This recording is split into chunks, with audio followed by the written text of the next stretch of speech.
عمران خان صاحب جو ہیں وہ واضح طور پر ان ساری باتوں کو سن کے، وہ باتیں بھی میں آپ کو بتاؤں گا، لیکن کل عمران خان صاحب نے جو گفتگو کی ہے وہ بڑے کلیئر ہے۔ انہوں نے کہا کہ عاصم منیر صاحب کی جانب سے پاکستان میں جو ہارڈ اسٹیٹ کا تصور فروغ دینے کی کوشش کی جا رہی ہے وہ بالکل غلط ہے، اور ہارڈ اسٹیٹ کا اصل مطلب ہے ایسی ریاست جہاں آئین کی بالادستی، قانون کی عملداری، عدل اور انصاف کا نظام ہو اور جمہوری آزادی ہو، جہاں ذاتی مفاد نہیں بلکہ ملک اور قوم کا مفاد مقدم ہو۔ انہوں نے کہا کہ عاصم منیر کی ہارڈ اسٹیٹ سے مراد ایسی ریاست ہے جہاں جمہوریت کے تمام ستونوں کو کھل کر عاصم لا نافذ ہے، ستونوں کو کچل کر عاصم لا نافذ ہے۔ اور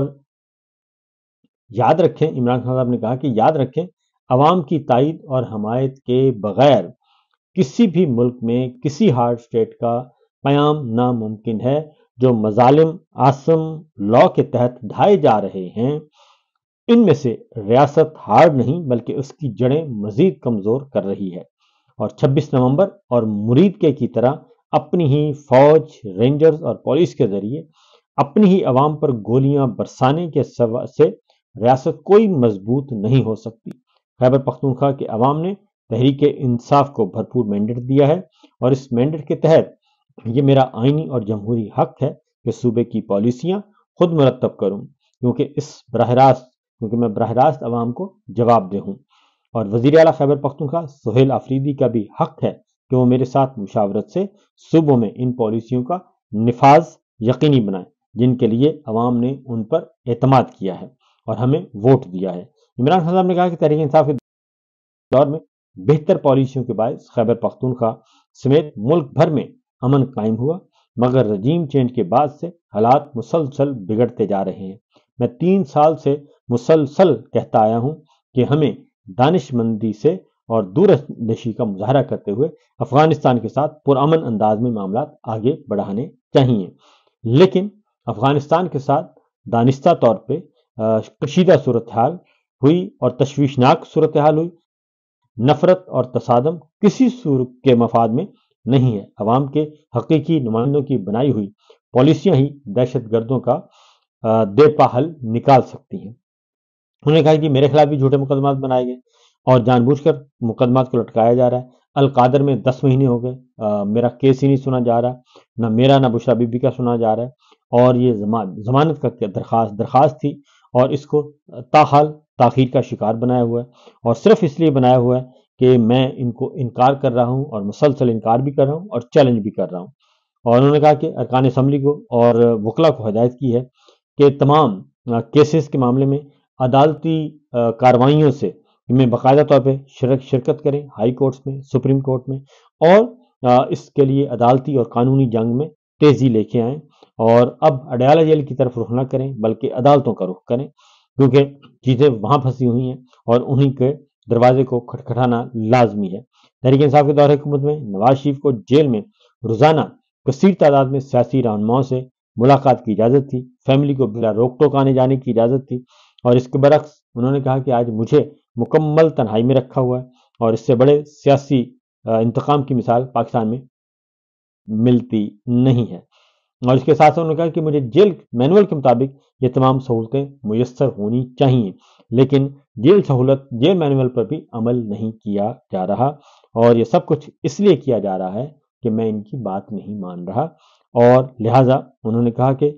یہ سراسر بنیادی اور قانونی حقوق کی خلاف ورزیاں ہیں۔ یہ عمران خان صاحب نے کہا،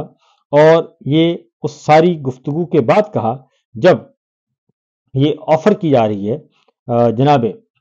جنرل عاصم منیر صاحب کی طرف سے، یہ خبریں آ رہی ہیں کہ مریم صاحبہ کا قصہ تمام ہونے والا ہے۔ میرے سامنے خبریں پڑی ہیں جی 2، اور اس میں نون لیگ جو ہے وہ حسب معمول جو لڑائی شروع ہوئی ہے جی مرید کے سے، مرید کے کا قتل عام سانحہ ایک بڑا مسئلہ بن چکا ہے، اور اس کے بعد 330 مساجد اور 238 مدارس پہ قبضہ، یہ مسئلہ بن چکا ہے، اور اس کے بعد اہل سنت والجماعت پورا بریلوی اسکول آف تھاٹ جو ہے وہ اس وقت ایک ایک جگہ پہ، ایک فورم پہ نظر آ رہا ہے، اور ان کے آپس میں اگر کوئی اختلافات تھے تو وہ اختلافات بھی ختم ہوتے جا رہے ہیں، اور اس لیے یہ ڈیمانڈ کی جا رہی ہے مسلسل کہ یہ چیزیں درست نہیں ہیں۔ اب دو ہمارے سامنے ہیں جی، دو معاملات ہمارے سامنے ہیں جو کہ اس وقت کلیئر طور پہ دو پیغامات وصول ہو رہے ہیں اسٹیبلشمنٹ کی طرف سے، اور دو مختلف پیغامات ہیں، وہ میں آپ کو ایک ایک کر کے آپ کو بتاتا ہوں۔ پہلا پیغام کل آیا ہے جی محسن بیگ صاحب کی طرف سے، جو کہ انتہائی سینئر جرنلسٹ ہیں اور بہت زیادہ قریبی تصور کیے جاتے ہیں جنرل عاصم منیر صاحب کے۔ ان کی طرف سے ایک پیغام تو یہ آیا کہ پنجاب حکومت کے پیچھے اب اسٹیبلشمنٹ نہیں ہے، اور مریم صاحبہ کے پیچھے اب اسٹیبلشمنٹ نہیں ہے، اور آنے والے دنوں میں آپ بہت جلد یہ معاملہ دیکھ لیں گے، یہ نظارہ آپ خود دیکھیں گے۔ اس کے بعد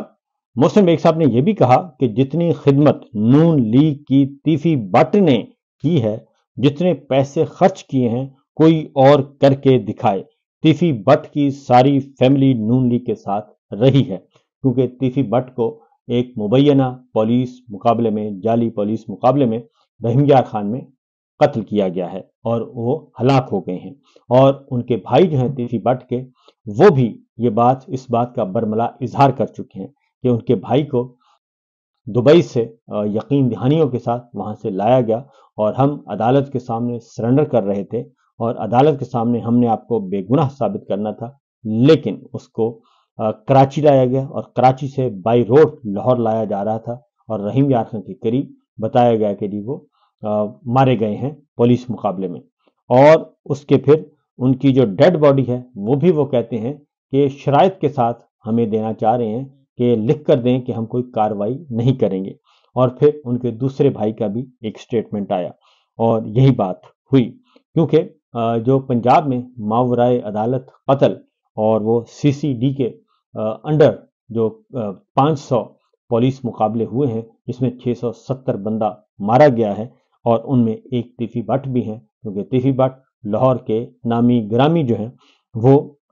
ایک تھے، ان کو قبضہ گروپ بھی کہا جاتا تھا، اور ان کو بہت زیادہ طرفدار بھی کہا جاتا تھا، اور ان پہ بہت زیادہ الزامات بھی تھے، اور ان پہ بہت زیادہ دو دشمنیاں جو چل رہی تھیں خاندانوں میں، ان میں سے وہ ایک تھے، تو لہٰذا وہ ایک نون پرسنالٹی تھے، جس کی وجہ سے یہ معاملہ بڑا ہوا ہے، اور پھر 670 ماورائے عدالت قتل۔ اس کے بعد جبکہ اگلی خبر ہے وہ ہے انوار کاکڑ صاحب کی، اور انوار کاکڑ آپ کو معلوم ہے کہ نگراں وزیر اعظم رہے، اور بہت ہی قریبی تصور کیے جاتے ہیں، ظاہر ہے نگراں وزیر اعظم وہی بنے تھے، اور وہ انہی کے نیچے جو ہے یہ سارا 8 فروری 2024 کا الیکشن ہوا، اور وہ بھی اس کے حصے دار ہیں، کیونکہ وہ نگراں وزیر اعظم، ان کا کام تھا کہ الیکشن صاف شفاف کروائے جائیں، لیکن وہ بھی ان انتخابات کو صاف شفاف کرانے میں ناکام رہے۔ اس کے بعد ان کو کوئی عہدہ تو نہیں مل سکا، ہاں البتہ ان کو سینٹر بنوایا گیا۔ تو وہ کہتے ہیں کہ شہباز حکومت اور جی ایچ کیو کے درمیان بہترین ہم آہنگی ہے، اور مجھے ان کے درمیان سوئی بھی گزرتی ہوئی نظر نہیں آ رہی۔ یہ 1 پیج ماضی کے 1 پیج سے مختلف ہے۔ اس مرتبہ عسکری اسٹیبلشمنٹ اور حکومت کے درمیان اختلافات کے بجائے اتفاق رائے ہے، یہ انوار الحق کاکڑ صاحب کہتے ہیں۔ تو لیکن ایک اور میں آپ کو سناتا ہوں جی، میں نے آپ کو بتایا ایک تو جو قتل عام والا معاملہ، اور دوسرا ایک اور مسئلہ بھی ہے، اور وہ ہے خاص طور پہ پنجاب کا معاملہ جو قتل ہوئے ہیں مرید کے کا، سانحہ مرید کے، اس میں اب ایک اور کریکٹر آ چکے ہیں، اور شرف پوری صاحب ہیں، بہت ہی قابل اعتماد اور ایک نون پرسنالٹی ہیں، اور انہوں نے کیا کہا مرید کے بارے میں، اور اہل سنت والجماعت کے اہم رہنما بھی ہیں، ایم پی اے بھی رہ چکے ہیں، اور انہوں نے مسلم لیگ نواز میں تھے، مسلم لیگ نواز چھوڑ دی تھی۔ شرف پوری صاحب کہہ رہے ہیں کہ جو سانحہ مرید کے ہوا، لاشیں اٹھائی گئیں، جلائی گئیں، اور گاڑیاں چڑھائی گئیں، اس کا مقدمہ شہباز شریف صاحب پہ، محسن نقوی صاحب پہ، مریم صاحبہ پہ ہونا چاہیے، پنجاب حکومت پہ ہونا چاہیے، کیونکہ یہ ایک طے شدہ بات ہے۔ وہ کہتے ہیں نواز شریف صاحب کو عادت پڑ گئی ہے اس فیملی کو، کیونکہ سانحہ ماڈل ٹاؤن بھی کیا، 26 نومبر بھی کیا، اور اگر ان کو نہ روکا گیا تو یہ معاملات آگے مزید خراب کریں گے۔ اصل میں یہ لوہاروں کو وہ کہتے ہیں جی چسکا پڑ گیا ہے، اور بہت سخت الفاظ اور بہت سخت انٹرویو کیا انہوں نے، اور انہوں نے تحریک لبیک پہ بھی ان کی قیادت پہ بھی تنقید کی ہے، اور اس میں بھی انہوں نے کہا ہے کہ جناب یہ جو تحریک لبیک والے ہیں وہ بھی اپنی دیگر جماعتوں کے ساتھ رابطے میں نہیں تھے، اور انہوں نے بھی ان کی غلطیاں اور کوتاہیاں اپنی جگہ، لیکن اس کا مطلب یہ ہرگز نہیں ہے کہ حکومت یا حکومتی ادارے ان کو قتل عام کریں اور ان کے اوپر لاشوں پہ گاڑیاں چڑھائیں یا ان کو مارا جائے۔ یہ